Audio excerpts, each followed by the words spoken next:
జనసేన ఈసారి అధికారంలోకి రావచ్చు అంటారా? తక్కువ లైట్ మార్జిన్లో అంటే 170 సీట్లు ఉన్నాయి. పోయినసారి జగన్ గారికి 150 వచ్చాయి. అంత రాదు.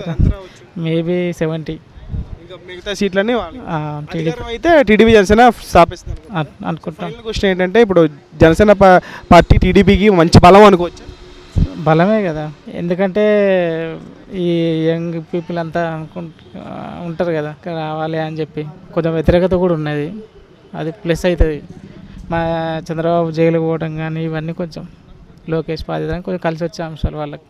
సో చంద్రబాబు జైలుకి వెళ్ళడం ఇవన్నీ కూడా ఖచ్చితంగా జగన్ గారికి నెగిటివ్ అనుకోవచ్చా? ప్రజల ఆలోచన తీరు నెగిటివ్ అనుకోవచ్చు, ఎందుకంటే పెద్ద పెద్ద నాయకులు కూడా దాన్ని తప్పొట్టారు కదా. జైలుకి వెళ్ళటం పంపించడం, అంత పెద్ద నాయకుడిని అన్రోల్ చేసినాక కూడా జైలు పంపించడం కరెక్ట్ కాదు.